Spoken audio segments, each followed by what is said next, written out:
sobre el deseo, y yo quiero ver con ustedes dos aspectos que tienen que ver, me parece, con la práctica psicoanalítica y que tiene que ver, pues, de alguna manera con los debates que se han venido dando básicamente después de la muerte de Lacan y que han hecho diferentes lecturas de la obra de Lacan y, en consecuencia, también de la obra de Freud. Entonces vamos a hablar del deseo en psicoanálisis, y este deseo en psicoanálisis tiene que ver entonces con el deseo de saber. Lo opuesto al deseo de saber es la ignorancia. Y contra eso justamente se trata en la teoría y en la práctica del psicoanálisis salir en respuesta o dar una respuesta a la ignorancia. La ignorancia no es el desconocimiento. Entre las muchas cosas que se han popularizado de Lacan, se dice que el yo, esta instancia imaginaria, es una instancia de desconocimiento. No dice que sea de ignorancia, sino de desconocimiento. Entonces el desconocimiento es poner a un lado el conocimiento, mientras que la ignorancia la podemos traducir en el psicoanálisis como un no querer saber. Ese no querer saber es igual a la ignorancia, y el saber es entonces un saber de orden peculiar, característico, que es propio del psicoanálisis. Saber de un saber no sabido. Esta paradoja, pero que entraña justamente esa definición de lo que es lo inconsciente. Lo inconsciente sería un saber no sabido, o en la fórmula que habíamos recordado de Freud en la interpretación de los sueños, el sujeto sabe más de lo que dice y dice más de lo que sabe. Entonces, en consecuencia, estamos hablando de un saber de orden inconsciente y, por lo tanto, del deseo en el orden del inconsciente. Este será el hilo conductor que nos remite en esta y en la siguiente oportunidad, que volvamos a vernos para proponer estas cuestiones. Les había indicado en el correo que no voy a hacer una presentación PowerPoint en esta ocasión, porque lo que busco es precisamente favorecer el diálogo, el intercambio, que nos podamos comunicar más vivamente y, por lo tanto, pues que ustedes tengan toda la confianza para poder interrumpir cuando consideren necesario. Bueno, fíjense, entonces, la ignorancia es, por un lado, no querer saber, y por otro lado, la ignorancia es una huida respecto de la verdad. Digo, estos términos, saber, verdad, son términos que la filosofía ha trabajado desde muchísimo tiempo.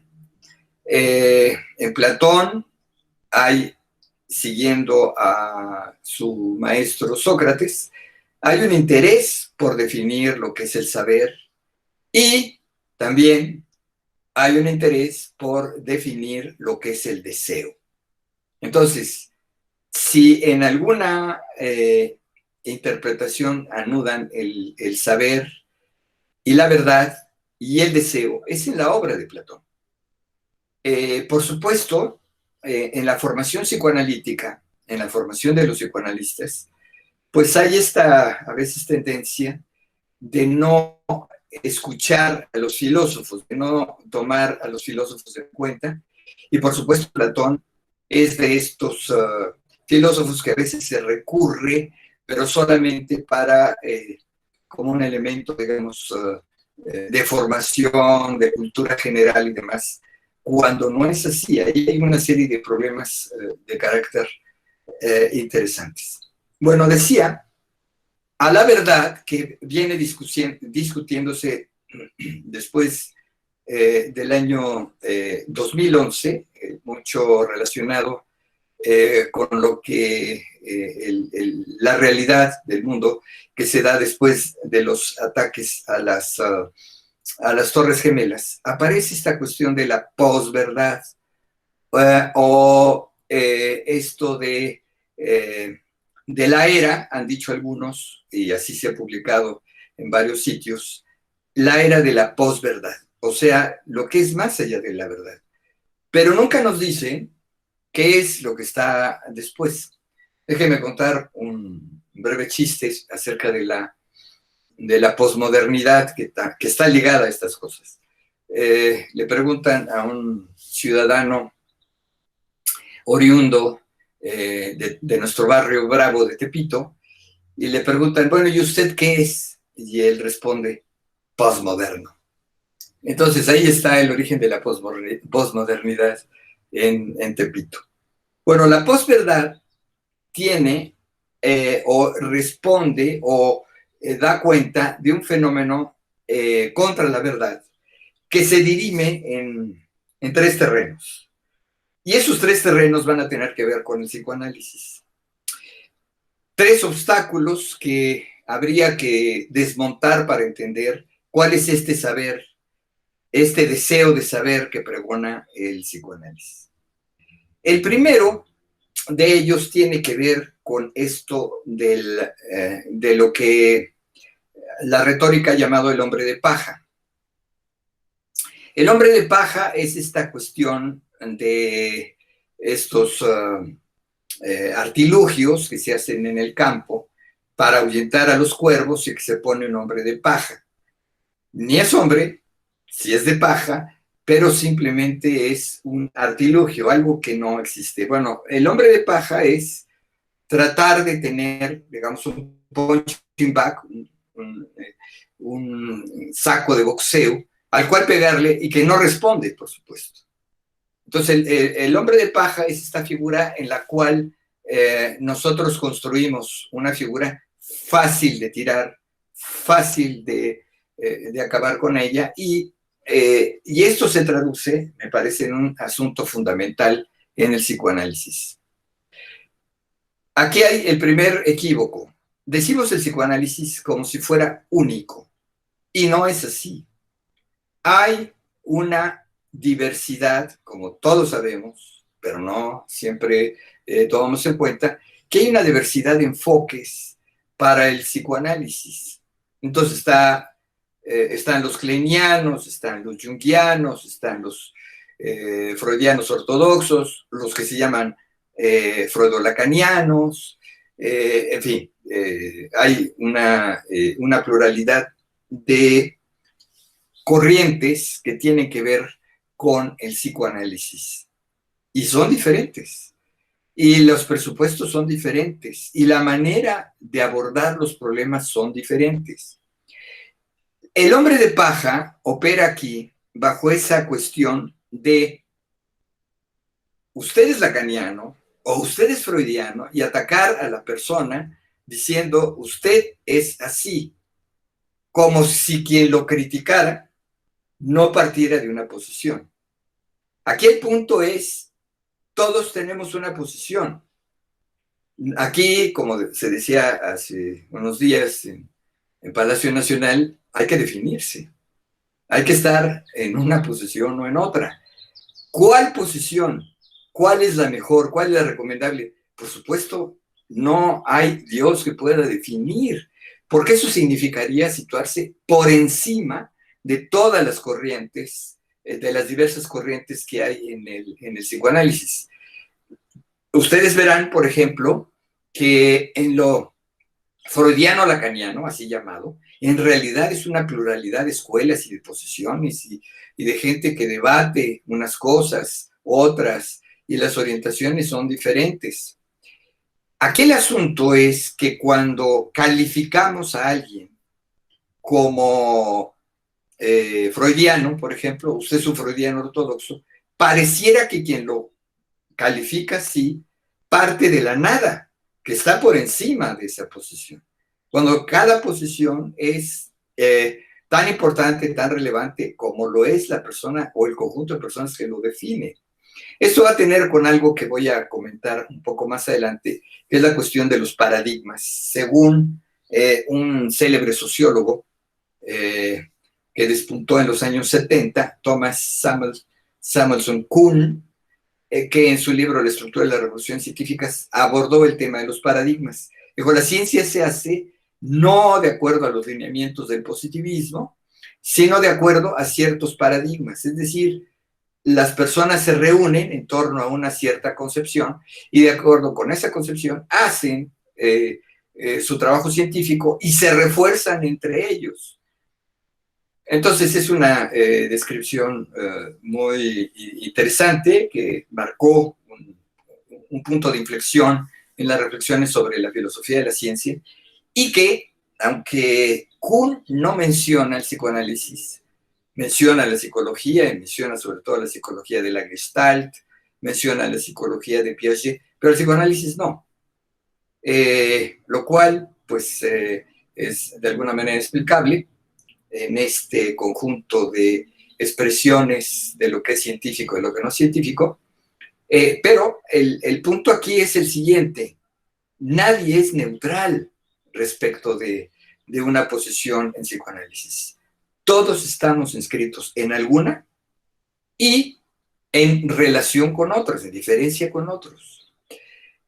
Aquí no hay mejores ni peores. Por supuesto, las instituciones en torno al psicoanálisis van a defender que la suya es la buena, como los equipos de fútbol que tienen sus claques y dicen, mi equipo de fútbol es el mejor.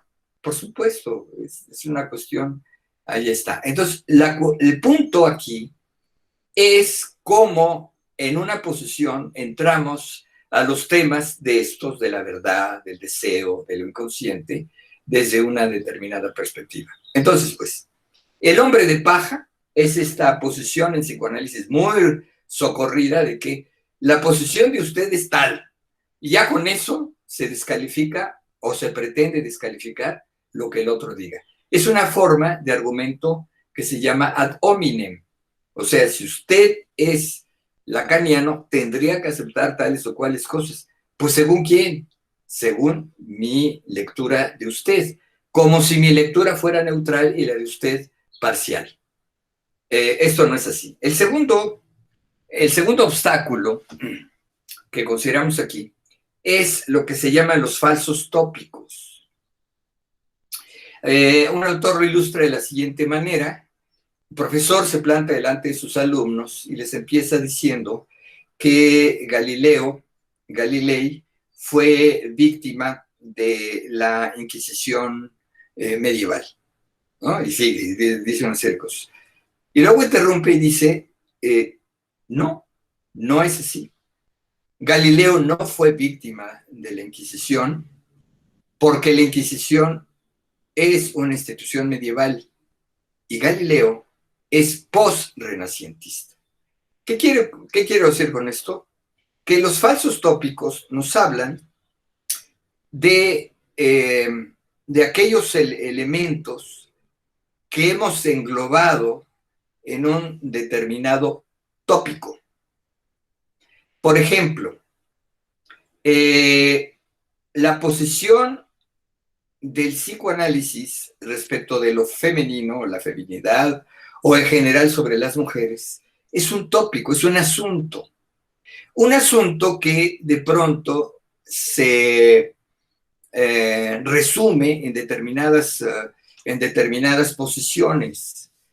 Y pareciera, por ejemplo, que en el caso de Freud, pues ahí hay una serie de falsos tópicos respecto del feminismo, de la feminidad. El feminismo ya estaba en un proceso de crecimiento en Europa, cuando Freud aborda ese tipo de asuntos, pero hay ciertas expresiones de Freud que sintetizan una posición, reducen una posición, a decir, por ejemplo, que las mujeres son el continente negro, o la pregunta central de ¿qué quiere una mujer? Porque es pensar que las mujeres que si no están locas son mejores para el psicoanálisis. Entonces, este enfoque subtiende una posición teórica. No, el antifeminismo no es, el antifeminismo realmente corrosivo, no es el atacar, por ejemplo, estas manifestaciones que hemos visto, que salen, que pintan, que escandalizan, etcétera, o que están en contra del hombre y todas esas cosas que se dicen de manera general. No, lo corrosivo es cuando alguien dice, bueno, está bien, así como condescendientes, está bien, tienen derechos, son verdaderamente una delicia, deben ganarse el cielo, pero, y ahí va el pero, ¿no? El pero que pone entonces en una situación realmente de infravaloración de esos elementos. Y por ejemplo, para atacar otro asunto en el psicoanálisis, por ejemplo, se dice mucho en el psicoanálisis que la posición del analista es el silencio. La mecánica es así, en el psicoanálisis se trata de que el paciente hable y mientras más hable el paciente, mejor. Es decir, que el analista tenga el menor número de intervenciones posibles. Y el punto es, entonces, que se ha distinguido entre un silencio sintomático, es decir, un silencio de parte del analista, cuando el analista permanece callado, y entonces genera este fantasma en el paciente, ¿no? Está detrás de mí, pero ya se durmió. Su silencio a veces se acompaña de un ronquido. ¿Ya? Hay este fantasma que se da en muchos pacientes con motivo del silencio. Ese es un silencio sintomático, un silencio donde el analista aparentemente se prohíbe a sí mismo hablar. No digamos en el psicoanálisis ortodoxo, donde el analista puede pasar los 45, 50 minutos de la sesión y no dice una sola palabra, ni un solo gesto, ¿no? Y entonces este lugar del muerto que aparece señalado en algunos de los textos de Lacan, este lugar del muerto es el lugar del muerto en el pócar, lo cual no quiere decir que realmente esté muerto, sino simplemente que deja que la jugada ocurra. Bueno, aquí el punto es, ¿y el silencio realmente produce algo? No hay constatación de que el silencio sea mejor que una intervención. Entonces, hay esta especie de falso tópico de que el silencio en análisis es la creación de algo. Y aquí, que es un tema que abordo más adelante, y entonces, ¿cómo cura el psicoanálisis? ¿Cura a base de silencios? Bueno, es un tópico. Y entonces esto nos aleja de la verdad. ¿Por qué? Porque nos quedamos con una frase, las mujeres son el continente negro, y pareciera que la frase ya nos otorgó una verdad, o nos otorgó un punto de vista y canceló propiamente una investigación. Y no es así, o no debería ser así. Y el punto tercero es lo que conocemos como relativismo. El relativismo parte de la idea de que ahora sí que cada quien, como decía Campoamor, nada es verdad, nada es mentira, todo es según el cristal con el que se mira. Entonces pareciera que abordamos el mundo, abordamos la política, la sociedad, la religión e inclusive el psicoanálisis desde una perspectiva relativista. Pues esta es mi verdad, no es la tuya, pero tú tienes derecho a tener la tuya, yo tengo derecho a tener la mía, que es en principio la cuestión de la tolerancia democrática. Una sociedad laica es una sociedad en la que valen todos los puntos de vista. Se respetan todos los puntos de vista. Pero una cosa es la tolerancia y otra cosa muy distinta es asumir que todo es relativo. Es decir, fíjense, aquí hay una cuestión. Hay hay dos nociones de verdad. Una verdad que sería absoluta y una verdad que sería relativa. La verdad absoluta es una verdad en la que soñaron los antiguos, en los que soñaron la teología, en los que soñó la magia, donde hay una verdad única, una verdad que una vez que ha sido establecida, no cambia. La verdad relativa es una verdad que se acepta, digamos, de una manera provisional o desde cierto punto de vista. Vale. Digamos, cualquier persona tiene múltiples facetas, es relativa a. Por ejemplo, un profesor es profesor en relación con sus alumnos, en relación con la institución que lo acoge para poder dar clases. Pero el mismo profesor tiene otra dimensión, digamos, si milita en un partido político. Es relativo a ese partido político. Este mismo personaje, pues es padre de familia y entonces es relativo a su esposa, a sus hijos, y más grandecitos ya como algunos de nosotros, por respecto de sus nietos y demás.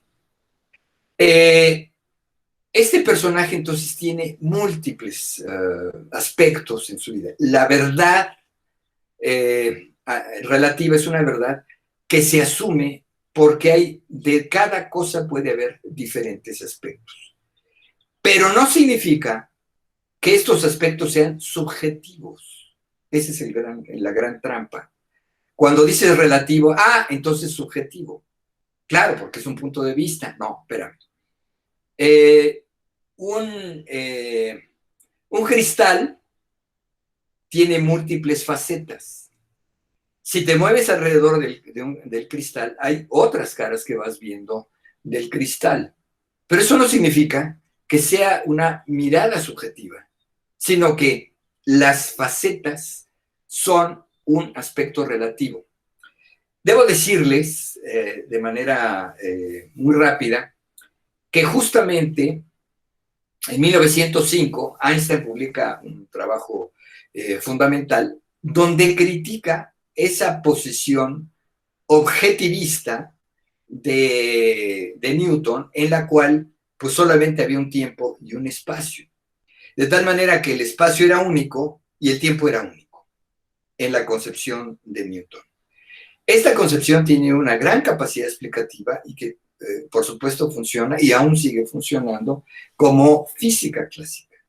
En cambio, la física relativista va a decir que eso depende de la famosa ecuación E igual a mc al cuadrado, que quiere decir que las posiciones espaciotemporales dependen de la posición que tengan los objetos. Entonces, Einstein invoca una serie de experimentos mentales donde dice esto que seguramente ustedes habrán escuchado por ahí: dos gemelos, uno se va en un viaje interespacial, viaja a la velocidad de la luz, regresa, y cuando regresa, él es joven, mientras que su gemelo, que se quedó en la Tierra, es viejo. Eso es relativo. Ahora, de manera absoluta y categórica, la relatividad no dice que todo sea relativo. La relatividad dice que hay algo que no es relativo y es justamente la velocidad de la luz. Entonces, ahí no hay posibilidad de equívoco para decir, esta es mi verdad relativa y tu verdad, y cada quien con su verdad. Entonces, cada quien es un receptáculo de múltiples verdades. Esto es en el terreno de las creencias. Dirían los clásicos, es en el terreno de la doxia, de la opinión. Todos tenemos derecho a tener opiniones distintas y toda opinión será relativa, por supuesto. Pero cuando abordamos la ciencia y el psicoanálisis, aquí el asunto es que la verdad a la que tenemos acceso es la verdad relativa. Y otro de los tópicos que se enuncian de Lacan, por ejemplo, cuando dice la verdad es no toda. Y entonces dicen, bueno, si Si Lacan dice que la verdad es no toda, por tanto, mi verdad es distinta a tu verdad. Y entonces como si asumiéramos que lo que Lacan ofrece es una posición relativista. No, lo que Lacan ofrece es una perspectiva donde la verdad es objetiva. Ahora, objetiva es la objetividad del sujeto, válgase de esta aparente contradicción, donde esa subjetividad tiene que ver entonces con la subjetividad del deseo del analizante, del deseo también del analista, y tiene que ver entonces con esa verdad que es una verdad de tipo inconsciente. Esa verdad es objetiva, aunque no sea toda. Este es un asunto no tan fácil de resolver, pero no quiere decir que en el psicoanálisis, o al menos en el psicoanálisis lacaniano, partamos de la idea de que pues, esa verdad que se alcanza en el proceso de análisis sea una verdad, vamos a decir, subjetiva del yo. Es una verdad subjetiva del sujeto del inconsciente, pero esa verdad tiene una verdad, un asentamiento objetivo. Y aquí el asunto, pues, nos lleva entonces al otro tema que me interesa abordar en términos de esto de los tópicos, el hombre de paja y el relativismo. La pregunta central que debería ser central en la formación de cualquier psicoanalista, y es algo que nos convoca a cada momento a quienes practicamos el psicoanálisis, es ¿qué quiere decir que el psicoanálisis cura? ¿Dónde está el elemento de cura en el psicoanálisis? Para contrastarlo, les voy a comentar algo que vi esta semana, hace 2 días, en la televisión, shopping, dando el zapeo. De pronto me encuentro con un tipo que enuncian como el príncipe de los sueños. Dije, caray, esto es interesante, a ver qué dice el fulano. Entiendo que es un personaje más o menos conocido, sobre todo en el mundo de la farándula. Y entonces, como para probar las habilidades o las capacidades de este sujeto, entonces una de las participantes en ese foro le dice, oh, pues yo tuve un sueño, y le cuento un sueño, no viene al caso ahorita relatarlo. Lo interesante es que él se proclama inmediatamente como el que le da la interpretación al sueño, y saca una interpretación, y, diría yo, de esos manuales que encuentran uno en Sandbox, bueno, cuando está abierto, y dice sobre la interpretación de los sueños. Ya está, entonces saca su interpretación, tal y tal, ¿no? Debo decirles que una de las participantes le dice más adelante, con más conocimiento, con más sentido de las cosas, le dice, bueno, pero es que cada quien sueña de manera distinta y pues no puedes dar una interpretación única. Y él se defiende y tal, dice. Pero lo sorprendente para mí es lo que le recomienda. Le dice, para que no tengas esos sueños de ansiedad, utiliza un cuarzo. Y además dio especificaciones que yo ni entiendo, la verdad. Que el cuarzo tenía que ser puro, que no tenía que tener no sé qué, que entiendo que algo así como que no se limara, y no sé qué. Y póngalo debajo de la almohada. Entonces está el elemento de cura, ¿no? ¿Cómo cura? Cura mágicamente. Ahora, en psicoanálisis no debería ocurrir eso, y sin embargo ocurre. Cuando uno pregunta insidiosamente cómo es que el psicoanálisis cura, la respuesta puede ir desde el no sé, es decir, otra vez, la ignorancia, o dar una interpretación así, según la cual las intervenciones del analista sirvieron para que el sujeto modificara, fíjense, ¿qué es la perspectiva de Freud? El sujeto finalmente se tiene que, después de que ha tenido un conjunto de identificaciones a lo largo de su vida, identificaciones con diferentes personas, al final del análisis se debe identificar con el yo fuerte del analista. Es decir, ser como el analista. Y en consecuencia, entonces tener el deseo, tener las pulsiones perfectamente domeñadas, sublimadas de esta manera. Entonces, eso se acompaña de la frase siempre enigmática de Freud de hacer consciente lo inconsciente. Entonces, aquí el punto es, ¿y cómo cura? Bueno, las diferentes psicoterapias breve, racional, etcétera, todas las que hay, la Gestalt, por ejemplo, también, parten de la base de que el sujeto tiene un núcleo racional y que ese núcleo racional lo extrae el analista, el terapeuta, y desde esa perspectiva, entonces, le hace una reflexión. Es un poco lo que pasaría en la iglesia. Como cuando las personas se van a confesar y el padre le da una serie de consejos y esos consejos efectivamente transforman a la persona y la persona pues ya a partir de ese momento deja de ser infiel, deja de ser drogarse, deja de ser una serie de cosas porque la palabra le llegó. Va. Entonces, ¿ahí hay una cura? Pues probablemente. ¿Hay algún cambio en la perspectiva, en el enfoque de la persona? Por supuesto. Pero la pregunta no es esa, porque la magia opera de la misma manera. Cuando me refiero a magia no me estoy refiriendo a la magia de los medievales y todas esas cosas, no. Me refiero a esta magia que vemos en los espectáculos de show, en lo que un prestidigitador quiere decir que lo hace con los dedos, y entonces lo que pasa es que vemos una causa, y entonces aquí vemos una señorita metida en una caja, al que le ponen una serie de puñales y tal, ¡pum! Luego se abre la caja y ya no hay tal chica ni tales cuchillos. Entonces, lo que vemos, si fuera por pasos, tenemos el paso 1 y finalmente el paso 3. Donde se perdió es el paso 2. ¿Cómo le hizo para desaparecer a la chica? Y entonces dice, como cualquier niño de menos de 7 años, magia. Y queda sorprendido, queda azorado. Así quedamos todos. Pero en el psicoanálisis no podemos invocar la magia. Tampoco podemos invocar la religión.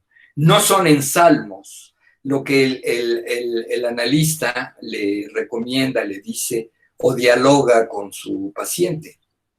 ¿Qué es lo que cura? Una. Dos, ¿por qué cura? Porque eso que se dice que cura, cura. Y aquí está el gran asunto, siempre un reto. Recuerden ustedes, me lo digo muy brevemente, que Freud toma prestado de Breuer el caso de Ana O. Toma prestado eso que ella le dice, pero le dice a Breuer, no le dice a Freud. Le dice, déjeme hablar. Usted ya habló mucho, déjeme hablar. Y de ahí surge el tópico, talking cure, o sea, cura por la palabra. Muy bien, aceptemos. ¿De qué manera la palabra cura? Entonces, pues, hay psicoanalistas a los que les preguntas de pronto, bueno, ¿cómo fue la cura? Y pues te dicen, pues no, dan una serie de elaboraciones y tal, el fantasma, y así, jaló y todo el fin de análisis. Pues el paciente decidió que ya no. ¿Por qué decidió? ¿Qué fue lo que pasó? Como el mago, paso 1, paso 3, y el de en medio, sepa, supo, ¿no? Bueno, hay, por supuesto, cuando Lacan enfrenta este asunto, habla en términos como si fuera de política militar, y utiliza 3 términos: táctica, estrategia y política. En la táctica, o digamos es el propósito de lo que se trata en esta cuestión del psicoanálisis, tiene que ver la táctica con justamente el dolor que acompaña el síntoma. Por cierto, hago aquí un paréntesis. A diferencia del modelo médico, donde paciente y médico tienen una distancia no solamente física, sino también respecto de las actividades del médico y las actividades del paciente. En el caso, y por lo tanto, el síntoma es solamente síntoma del paciente. En el caso del psicoanálisis, encontramos una cuestión peculiar. El síntoma que construye el paciente en el análisis involucra al analista. Ese es un gran reto. Eso se llama transferencia. Fíjense, hay mucha gente, y hablan, y discursean, y dicen la transferencia, para aquí, para allá, la contratransferencia y tal, ¿no? Incluso cuando uno tiene pacientes que son analistas, bueno, casi el pan de todas las sesiones, la transferencia, que se interroga, está bien, es correcto. Muy bien. Pero la transferencia hace que convierte a el analista en parte del síntoma. Tan es parte del síntoma, digamos, que si se entiende bien cuál es la posición del paciente, del analizante, esa posición es una demanda. Y como Freud ya lo había entrevisto, y lo subraya Lacan, la cuestión es que toda demanda es demanda de amor. Entonces, ¿qué es lo que quiere? ¿Qué es lo que quiere el paciente? Bueno, el paciente quiere en general, quiere que esta vez no lo defrauden, que esta vez sí lo apapachen, que esta vez sí lo atiendan, que esta vez sí lo escuchen, en fin. ¿Y a través de quién? De estas identificaciones que hay con el analista. Luego, entonces, Nacio lo explica en alguna de sus obras, parte del síntoma, lo que compone el síntoma, el dolor, la novela familiar, etcétera, compone también ese elemento de saber. Es decir, aquí va un punto. Los pacientes concurren, o los consultantes, concurren al análisis en busca justamente del saber del analista. Y entonces, de entrada, como ustedes saben, hay una transferencia en el sentido de que se le supone un saber el paciente, al analista. Es muy parecido a lo que ocurre con el médico también, o al médico o al curandero. Cuando una persona va al médico, al curandero o al analista, le supone un saber o algo así. Dígame qué tengo. Dígame cómo me curo. Deme la estampita para que mis enemigos ya no me estén haciendo cosas. Estos elementos suponen a quien se consulta un tipo de saber. ¿De qué saber sabe? ¿De qué sabe? Sabe de mí.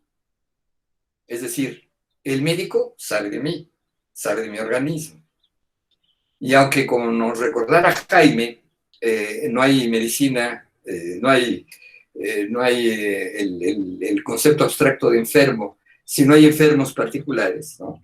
De todas maneras, quien consulta le supone el médico una referencia al saber. Si no, ¿para qué va? Pero esto ocurre también con la abuelita que te recomienda los tés. Se supone que la abuelita tiene un determinado conocimiento de los tés y que esos tés te curan porque te curaron antes. Por cierto, muchas de estas cosas son de carácter inductivo, es decir, una serie de casos que se observan, que se contemplan de manera singular y tal, permiten una generalización, una cierta generalización, y a partir de esa generalización se opera. Y pareciera ser que en el psicoanálisis es igual, más aún, porque nosotros decimos el caso por caso. Bueno, en fin, es la táctica, es entonces la finalidad, es entonces este asunto que Freud vio con claridad, el sentido de que de lo que se trata en la cura es de disminuir esa tensión que se da entre las instancias del aparato psíquico, fundamentalmente esas instancias que a veces chocan, que se contradicen, como es el ello frente al superior. Y la salida es una salida a través de ese destino de la pulsión que también es la sublimación. Bueno, la táctica, pues, entonces, de alguna manera disminuir, aminorar el dolor que acompaña al síntoma. Aquí está otro asunto también peculiar en el psicoanálisis. El síntoma no desaparece, a diferencia de la medicina o probablemente también de la magia. Aquí el síntoma permanece, pero leído por el paciente de otra manera, de una manera tal que no le impida los dos elementos que Freud señalaba, amar y trabajar. Entonces, Lacan dice, hay una táctica, en esa podemos estar de acuerdo todos, klenianos, jungianos, fromianos, bueno, creo que fromianos ya no existen, los de la psicología del yo, lo que ustedes quieren mandar. Hay todo ese menú de opciones, o hasta lacanianos. Lo que varía, porque siempre es siendo ese un objetivo, un carril único para todos, lo que varía es la estrategia. Es decir, algo que mencionaba Jaime en una de las sesiones pasadas, que tiene que ver con el estilo característico. Y esto significa varias cosas. La estrategia no es una estrategia que surja de la nada. La estrategia tiene que ver entonces con una serie de intervenciones que hace el analista. Entonces aquí es fundamental entender que, para la perspectiva lacaniana, que una intervención es un corte. Ese corte, esos cortes que se dan en el discurso del analista, del analizante, perdón, es que si sigue el paciente, habla y habla y habla y habla, habla, es infinito, es ilimitado el alcance. El analista interviene para hacer un corte. ¿Cuándo, qué aspectos interviene el analista? Bueno, hay varios, pero digamos, uno, para decir, usted habla pero no dice. ¿Qué es esta posición de los pacientes que llegan con su agenda y dicen, esta semana, dice bla, bla, bla, bla, el lunes tal, y a veces llegan hasta con la hora, es decir. Y como les mencionaba en otra sesión de este seminario, pues el hablar y el hablar y el hablar no es decir. El decir que importa es de lo que no sabe. Porque si nos viene a narrar lo que sabe, inclusive en esto de recordar, de repetir y no recordar, recordar y no repetir, es el asunto de lo que no sabe. Otra vez, ¿a qué vienen los pacientes al análisis? A saber. ¿Saber de qué? Un saber que le suponen al analista. Ese saber del analista es un saber fundado. Es decir, otra vez, la estrategia tiene, por supuesto, un componente de estilo. ¿Qué es el estilo? Bueno, el estilo tiene que ver con la formación propia del analista y, en algunos casos, por supuesto, también tiene que ver cómo tramitó su propio análisis. Pero también tiene que ver con las experiencias. Fíjense, una de las cosas que nos dicen y se repite mucho, con lo del caso por caso, cada caso es distinto, cierto, pero la intervención o las intervenciones o los cortes que plantea el analista tienen algo de similar. Es decir, ¿de dónde extrae un saber el analista? Digamos, por ejemplo, el primer regalo que entregan los pacientes al analista son los sueños. Y es literalmente un regalo. Recuerden, por ejemplo, el caso de Freud sobre la mujer homosexual, donde ella entiende que Freud tiene particular interés sobre los sueños. Y entonces, ¿qué es lo que hace ella? Pues darle sueños. Y le cuenta sueños. Y muchas veces los pacientes cuentan sueños con la perspectiva de halagar al analista. Recuerden lo que he dicho, que es una demanda de amor. Entonces, bueno, los sueños aparecen y entonces tú como analista dices, a ver, ¿qué es lo significativo de un sueño? Por ejemplo, una de las cosas, los sueños son distintos, cada sueño es diferente, cada quien lo narra, cada paciente lo narra de manera distinta. La cuestión es, ¿cuál es la estrategia del analista? Y en esa estrategia del analista hay varias puntuaciones que se pueden hacer. Bueno, por ejemplo, la interpretación es una interpretación de lo que se le ocurre al analista en ese momento. En cierto modo sí y en cierto modo no. Se ocurre porque es un intento de dar una respuesta que sea coherente, que sea significativa. Pero que sea coherente y significativa, ¿para qué? La interpretación de un sueño será con una finalidad, con un propósito. ¿Con qué propósito se trabaja un sueño? Se trabaja nada más para decir, mire qué bien intelectualmente aquí ya yo supe muy bien manejar el álgebra lacaniana y mire cómo le traigo aquí el asunto. O bien, justamente una interpretación que le permita al paciente seguir asociando. Entonces, aquí la cuestión es cómo la intervención del analista va puntuando. Bueno, entonces decía, ¿de dónde saca el analista qué puntuar? Entonces va a puntuar aquellos elementos que, a ver, por ejemplo, una estrategia es señalar algunos puntos del sueño que son o parecen irrelevantes. A ver, a diferencia del señor que les conté que era el príncipe de los sueños, que ya se las sabe todas, el analista no sabe, no puede saber del sueño, porque cada sueño es diferente, tanto de lo que acaban de decir. Muy bien. La cuestión es, entonces, ¿cuál es la incidencia que tiene el analista? Y ese analista, entonces, parte, aquí está el asunto, de otras experiencias. Parte de una teoría que le indica, entonces, cuál es el sentido de la interpretación de un sueño.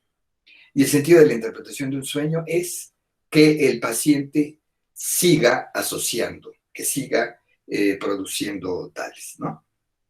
Entonces, por ejemplo,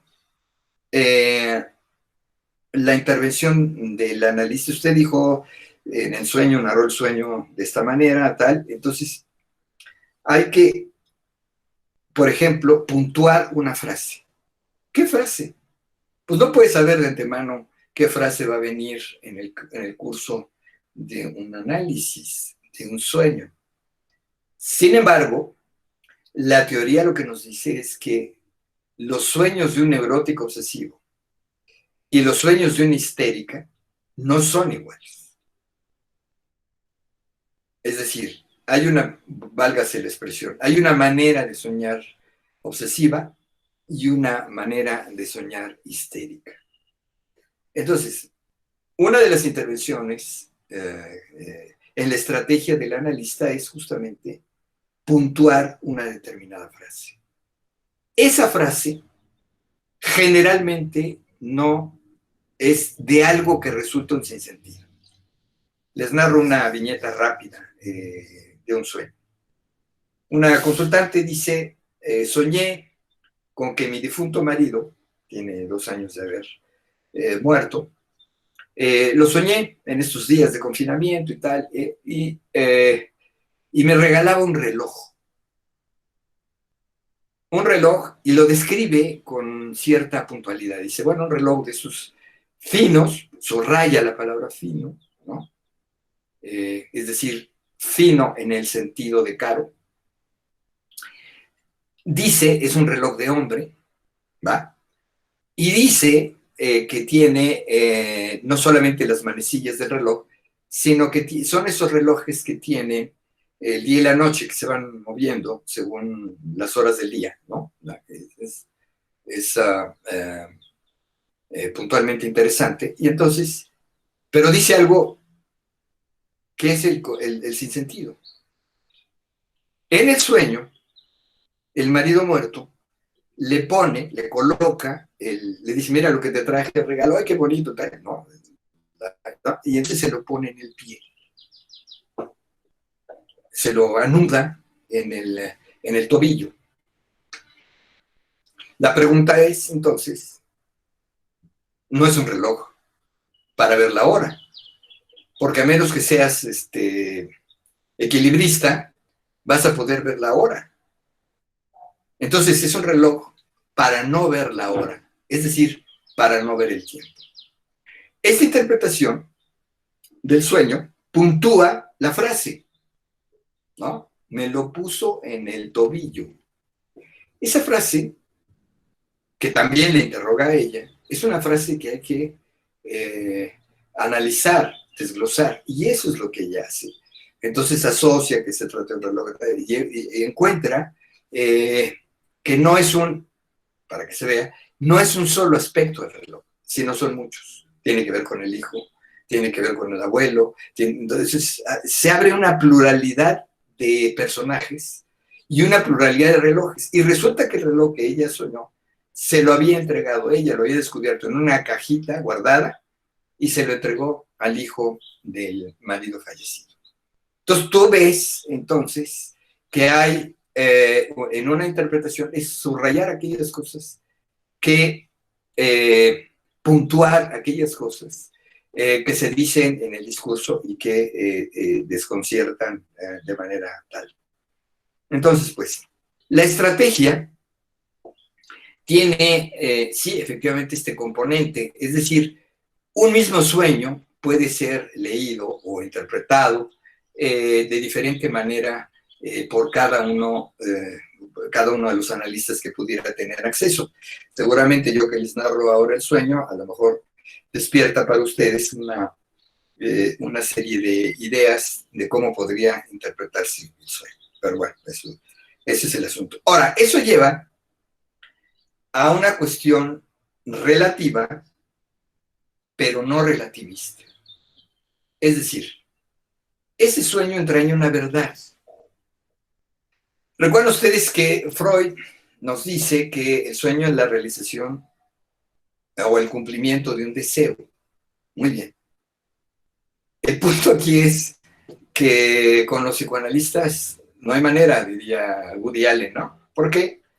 Pues porque el, el analista es como el merenguero, ¿no? Ese señor al que le compramos los merengues y los consigue a base de hacer volados, ¿no? Entonces con el merenguero no hay manera, siempre pierdes. Porque si arrojas la moneda y sale águila, dices yo gané. Y si sale sol, dices tú perdiste, ¿no? Entonces, no hay manera de ganarle al analista. ¿Por qué? Porque si le propones algo a una interpretación al analista, al analizante, y el analizante lo acepta, entonces dices, maravilloso, encontré tal, ¿no? El narcisismo del analista puede ser bueno, pero eso no sirve. O bien, también, que das una interpretación y el paciente te dice, no, no estoy de acuerdo. Entonces la respuesta del analista es, eso es resistencia, ¿no? Entonces ya, y es una negación, y entonces ya por ahí aplastas Pero ¿qué quiere decir? Que el analista siempre tendría razón. Y esa es la crítica que le hace Popper al psicoanálisis. Con los psicoanalistas no hay manera. Porque si dices sí y el analista no está de acuerdo, te lo niegues. Si dices no y el analista te lo niega, es que sí. Punto. Y este es un asunto realmente problemático.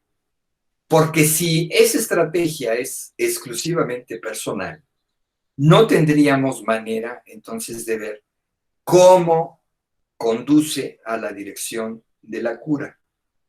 Si en la hipótesis de Freud el sueño es el cumplimiento de un deseo, entonces ahí ya tienes no una clave, sino muchas claves para ir entendiendo de qué se trata.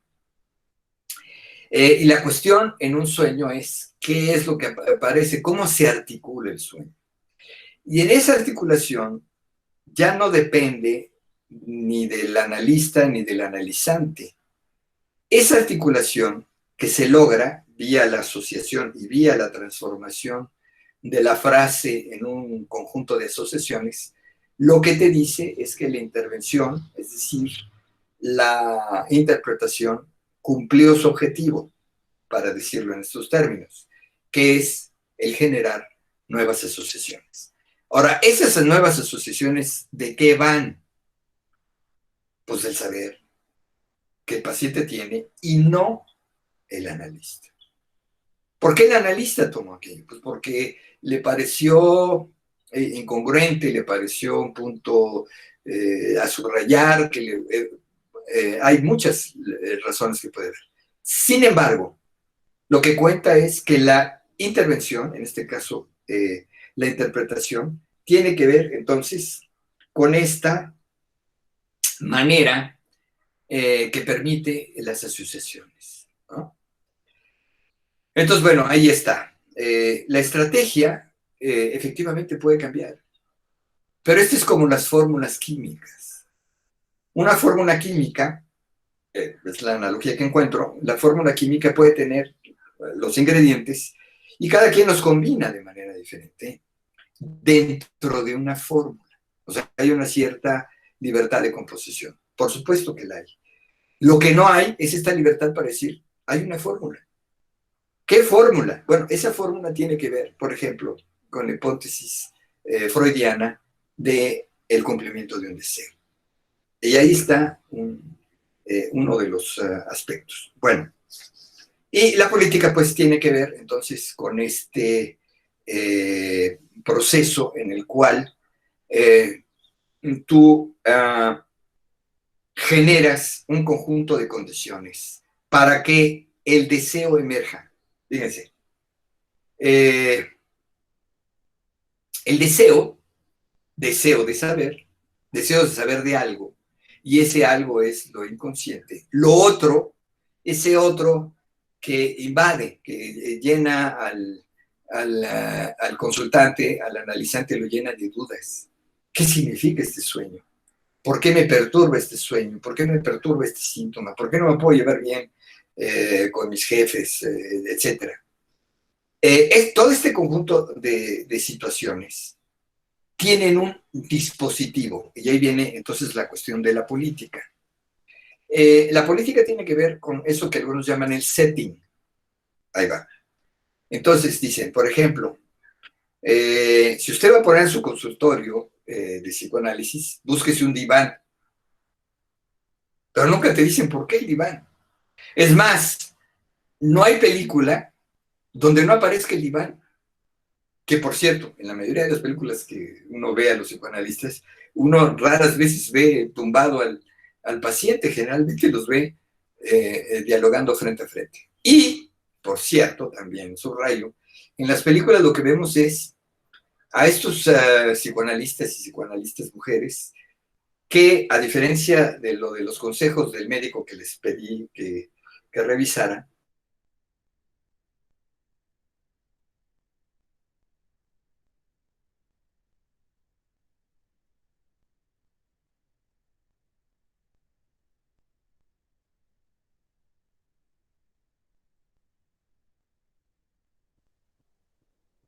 Se fue el sonido, Walter.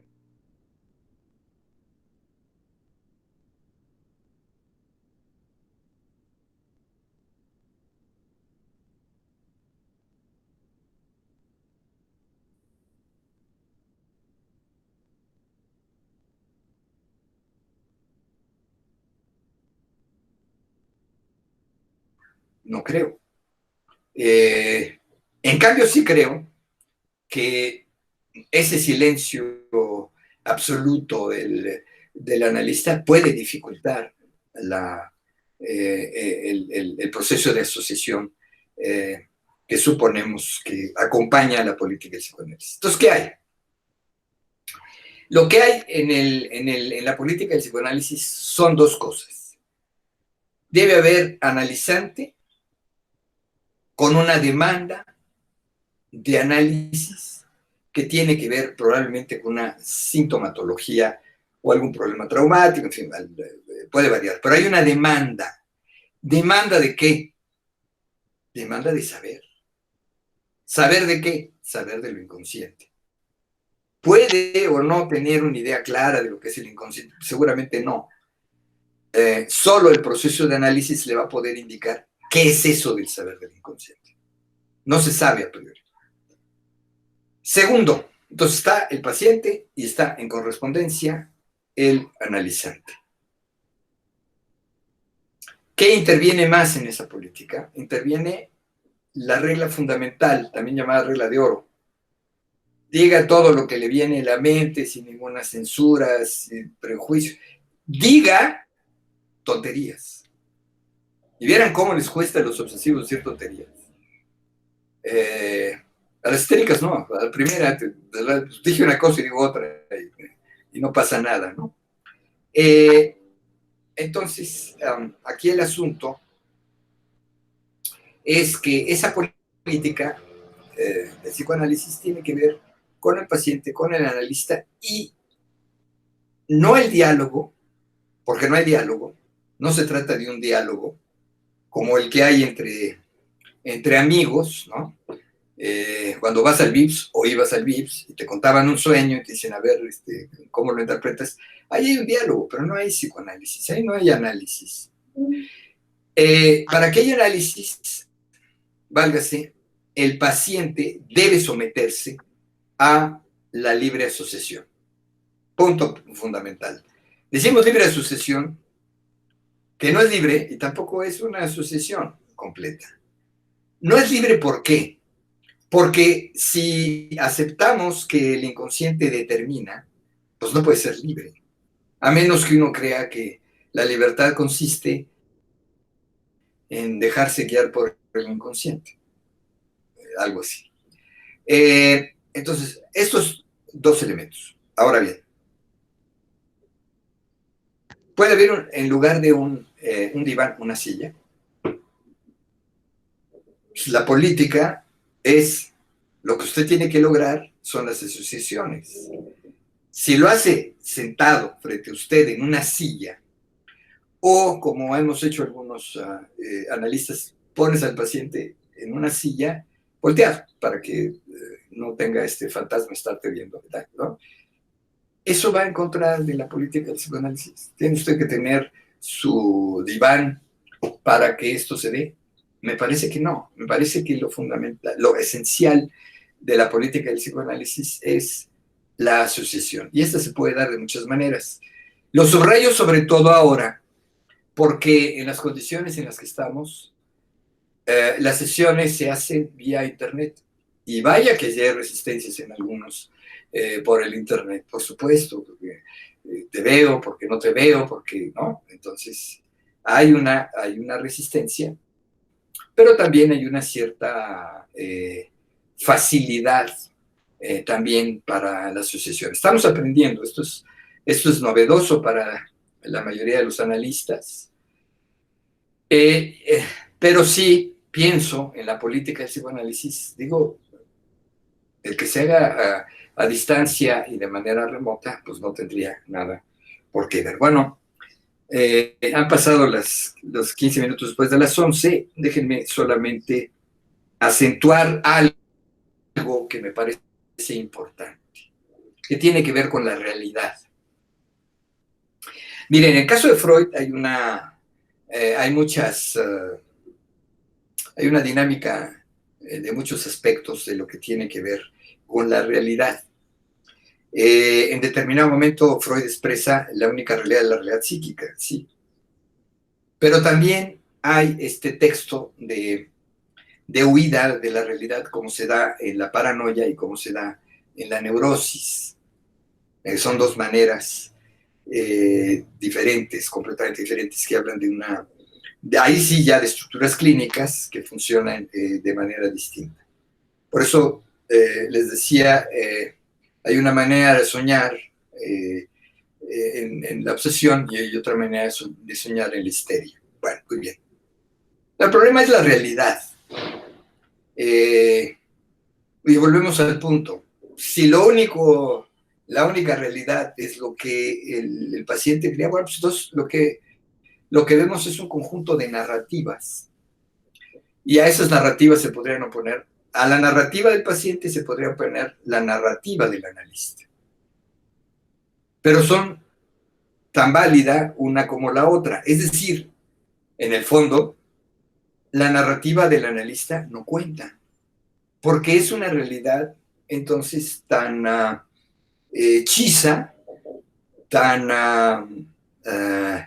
eh, sin mayor sustento como la del propio paciente. Y esto, por supuesto, entraña un problema, no frente a los críticos del psicoanálisis, sino en la estrategia y en la política que se desarrolla en un proceso analítico. Entonces vamos a repasar muy rápidamente en la historia de las ideas cómo se ha planteado la relación entre el conocimiento, el saber y la realidad. Bueno, en el planteamiento más consistente y mantenido por siglos es el planteamiento de Aristóteles, que como ustedes sabrán, se refiere justamente a el caso de entender que la realidad, los objetos, las cosas que existen, están compuestas de materia y forma. Eso se le llama ilemorfismo. Ile, materia, y morfe, forma, ¿no? Y entonces, pues siempre se hace el ejemplo fácil de una estatua, donde la estatua tiene una materia, que es el mármol, hierro, lo que sea, cobre, y la forma. Entonces, eso lleva a la intervención de un sujeto que le dio la forma, etc. Pero también, de manera natural, los animales tienen materia y forma. Entonces, de esta manera, lo que plantea Aristóteles es que el conocimiento es un proceso de extracción. O sea, el conocimiento no está en el sujeto, sino en el objeto. Entonces, ¿qué es lo que extrae? Como no puede extraer la materia, lo que extrae es la forma. Esa forma le permite entonces asociar a otras formas y, por ejemplo, producir un razonamiento, un raciocinio, un silogismo. Esta posición, fíjense que puede darse también en el psicoanálisis, ¿no? Entonces el paciente llega y dice, el que tiene el saber es el analista. Y entonces hay que extraerlo. Ahora, el otro asunto sería ver también aristotélicamente, el que tiene el saber es el paciente y entonces se lo extraigo, lo pongo de relieve, le digo, mire, esta es su forma, esta es su estructura, y entonces así estamos haciendo psicoanálisis. Bueno, esto tiene varios inconvenientes. Quien planteó esto en el siglo XVI fue David Hume, el inglés David Hume, que desde una posición empirista dice, eso que dice Freud, eso que dice Aristóteles es imposible. ¿Por qué es imposible? Porque desde un punto de vista puramente empírico, es decir, empírico quiere en este caso decir lo que puedo ver, observar, palpar, etcétera, a través de los sentidos, lo que puedo palpar a través de mis sentidos son solamente cosas singulares. Esta mesa, este papel, esta persona, etcétera, son cosas absolutamente singulares. De ahí a pasar a lo general, hay un salto que no está justificado. Es decir, no porque veo tres cosas, extraigo la forma y digo, estas tres se parecen en esto, y entonces ya, esa es la forma. Sí, pero ¿cómo llegó usted a esa forma? ¿Qué lo justifica? Y no hay justificación posible, simplemente una generalización. Y como sabemos, todas las generalizaciones pueden ser equivocadas, pueden ser erróneas, porque el punto no es lo que entra en tu generalización, sino lo que queda fuera. Entonces Hume hace un cisma, convierte en un cisma, por lo que está diciendo, lo que conocemos es lo particular. Debo subrayar que muchos médicos parten de esa misma posición. Solo conocemos lo particular. No podemos conocer lo general, porque no hay justificación lógica, no hay justificación de coherencia para pasar a lo universal. Lo universal queda como un ideal, queda como algo completamente fuera de las aproximaciones que se pueden tener. O el caso por caso, ¿no? Cada caso es distinto y entonces uno no tiene que ver con el otro, y entonces el paciente que llegó a las 5 y terminó a las 6, entonces el que llega de las 6 a las 7, nada tiene que ver con uno con el otro, son, algunos dirían problemáticas distintas, subjetividades distintas y demás. Entonces, si Hume tiene razón, esto significaría apoyar el caso por caso de manera radical. Frente a ello, el que enfrenta esto es Kant. Kant dice, bueno, hay dos posiciones. La posición del lado del racionalismo, que dice, primero es la idea y luego la experiencia.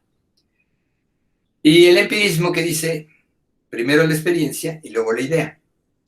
Pero la idea en el empirismo es una idea solamente particular. Y la idea en el racionalismo es una idea universal. Pongo por caso lo que hemos visto aquí, el yo pienso, que es absolutamente universal. O se pretende universal. Entonces, la cuestión es la siguiente, dice Kant. El empirismo no lleva más que a un escepticismo. Si finalmente, pues, ¿qué puedo decir? Si lo único que conozco son casos particulares, no puedo adentrarme a los casos que no he considerado y que a lo mejor no tengo manera de considerarlos. Ese es el escepticismo radical que encuentra Kant en el empirismo. Y del lado del racionalismo lo que queda es un dogmatismo, es decir, de antemano yo ya sé lo que va a ocurrir. O sea, si tengo la ley, ya puedo entonces perfectamente predecir qué es lo que va a ocurrir. Eso nos puede llevar a un dogmatismo, es decir, yo ya me la sé antes de cualquiera. Entonces dice Kant, aquí lo que se necesita es, sí, como decía Aristóteles, materia y forma, sí. Nada más que la forma no está en los objetos, sino en el sujeto. Y hay una subjetividad trascendental, así le llaman, un sujeto trascendental, que es el sujeto, digamos, universal, el sujeto de la ciencia, de tal manera que, por ejemplo, él lo establece como elementos de la sensibilidad, es decir, de la experiencia, el espacio y el tiempo no son de los objetos, porque los objetos no tienen espacio y tiempo, es una ordenación que hace el sujeto de eso que se da en la realidad. Esto lo podemos trasladar ya no al sujeto trascendental, sino a la teoría. Las teorías conforman, es decir, dan forma a la experiencia. De tal manera que, por ejemplo, la teoría, pongamos, de los pesos atómicos, que está en la tabla periódica, lo que hace es configura una serie de elementos químicos, esos que estudiamos en la primaria, en la secundaria, y están ordenados. Esa ordenación es por pesos atómicos. Pero la tabla de Mendeleev, que todos estudiamos, dejó lugares vacíos para decir, aquí tiene que haber un elemento. A priori, como diría Kant, a priori completamente. Ahí está, ahí tiene que haber un lugar. Y la experiencia mostró que efectivamente había un lugar. Entonces, la experiencia es una experiencia informe, ¿no? Por eso dice Kant, la experiencia sin la teoría, lo voy a poner en estos términos, la experiencia en la teoría es ciega. No sabrías qué elegir. Y vuelvo a la cuestión del psicoanálisis. ¿Qué orienta al analista para decir esta frase, este silencio inclusive, son significativos? Son significativos respecto del desarrollo del deseo en este paciente, en esta paciente. Es la teoría la que te orienta. La teoría que dice, como la tabla de Mendeleev, aquí hay algo que está faltando. Ese no haber dicho, pero que está en el decir, válgase la paradoja. Pero si tienen experiencia, ya sea como pacientes o como analistas o como pacientes y analistas, sabrán perfectamente que eso ocurre. Que ocurre que hay un vacío y ese vacío es establecido de antemano en lo que se dice.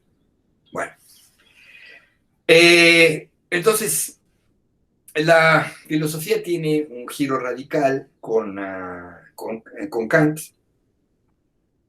pero Kant pues tiene el terrible problema de que, como decía mi maestro Rolando García, quien lo refuta no es otra filosofía, sino el desarrollo de la ciencia misma. Y así, por ejemplo, el espacio y el tiempo que Kant consideraba propios del sujeto y por lo tanto eternos, digamos, como el sujeto, propios de la razón, esto se encuentra en una refutación, primero con la geometría no euclidiana, de la que hablaremos un poco más extenso antes, en otra sesión, y que hace ver que no hay un único espacio, como se había pensado, de acuerdo a la visión clásica de los objetos. Los objetos están en un espacio único. Pero no es así, depende del tipo de geometría. Entonces hay tantas geometrías, se pueden crear tantas geometrías. De ahí el interés del psicoanálisis lacaniano en la topología y poder entonces describir lugares que no sea la tópica de Freud, sino describir lugares dinámicos de interacción de los conceptos. Pero a eso habrá que verlo un poquito más.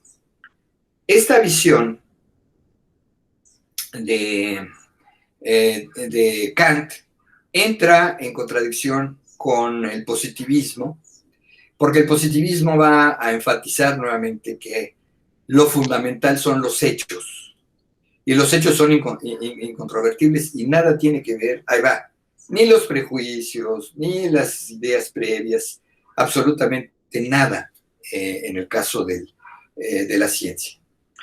Sino que tiene que ser de una manera absolutamente impersonal y llegar al conocimiento de los hechos, porque solo los hechos no son producto de ninguna teoría, sino producto de la observación y la generalización.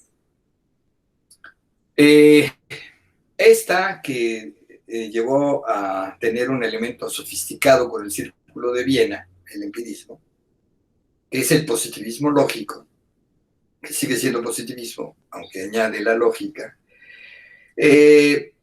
pues fue predominante y todavía algunas cosas subsisten de ese positivismo de Viena, el Círculo de Viena, y que entran en discusión frente a ciertas cuestiones que empieza a ver Kuhn, que les adelantaba yo hace un rato.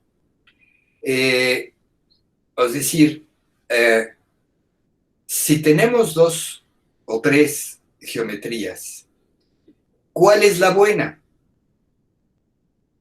Bueno, ni una ni otra.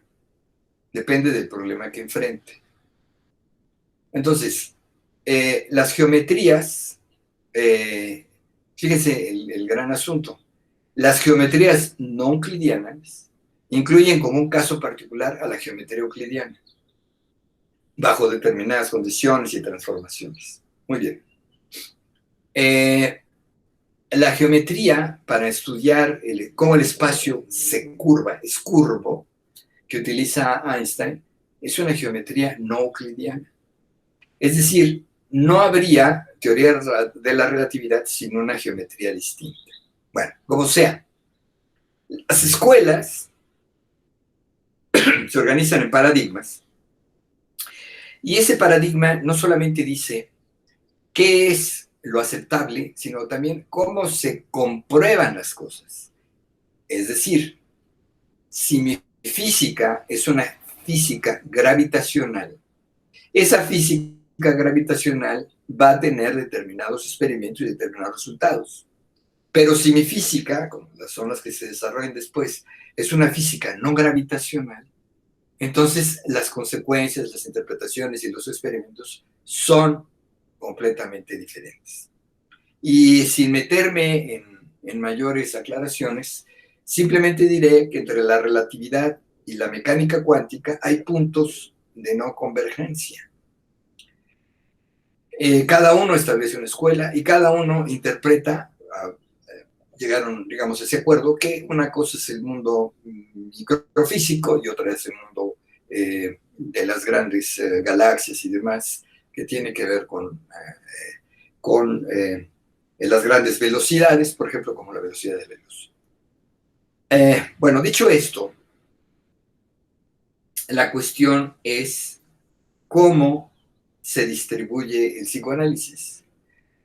Mucho de lo que trabaja Freud está más de un lado empirista y positivista y cientificista que, digamos, lo que rechaza, y rechaza a Kant, rechaza a Freud a esto que sería la metafísica y que establece, por ejemplo, esta lucha, este rechazo que hace Freud de la metafísica, porque la considera una cuestión especulativa que no ayuda para la ciencia en nada. Mientras que, digamos, hay a partir de los años 70, se desarrollan otras interpretaciones, otras lecturas, donde efectivamente las teorías definen el objeto. Una teoría define un determinado objeto. Y me parece, entonces, que el psicoanálisis lacaniano está en esta segunda postura. Es decir, hay una serie de cuestiones que permiten entonces dar respuesta a este asunto, cómo ocurre el psicoanálisis. Y para esta interpretación, la táctica, la estrategia y la política, hay una cuestión que tiene que ver entonces con una teoría que en principio se apoya sobre un elemento que no tiene origen, que no puede haber origen, como es el lenguaje. Uno. Dos, que el lenguaje, o si quieren ustedes lo simbólico, o lo significante para ser más precisos, lo que define entonces es la actividad de las personas. Es decir, no hay una conducta fuera del significante. Y esto es una concepción completamente distinta. Freud se apoya, como sabemos, en la idea de las pulsiones, y las pulsiones son esto orgánico que emerge. Digamos,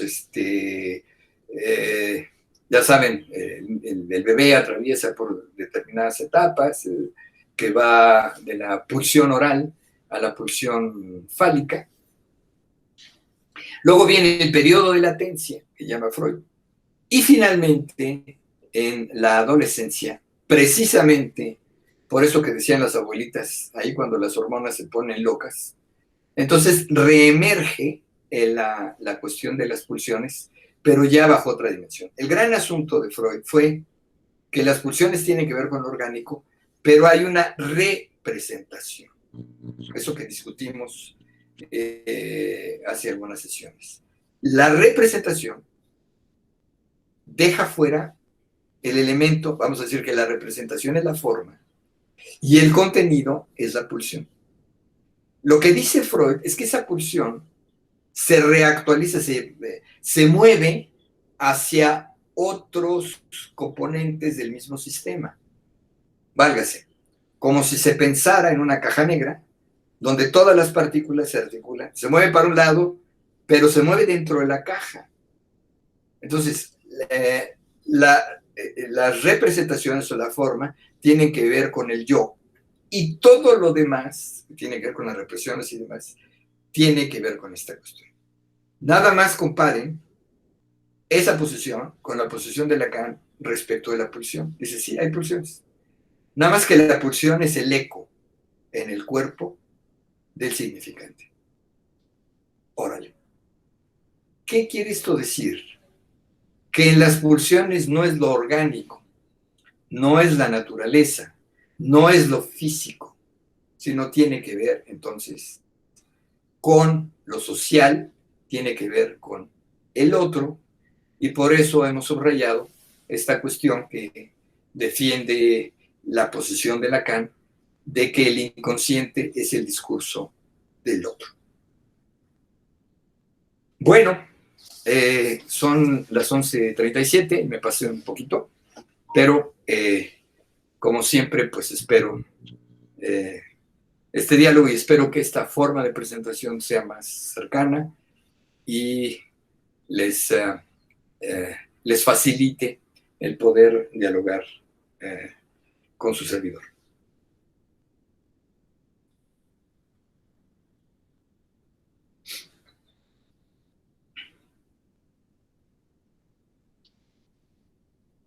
¿Chachan? Sí, todavía ahí. Bueno.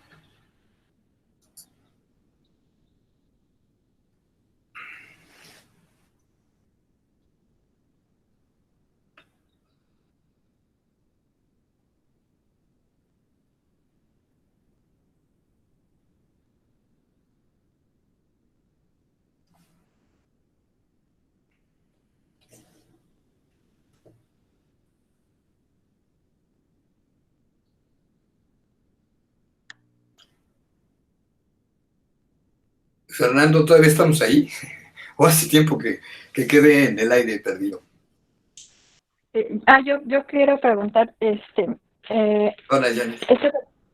hola, esto que comentabas hace ratito de el analizante busca un saber que inicialmente está depositado en el analista y busca una cura como en la cuestión, como en la relación con el médico, ¿no?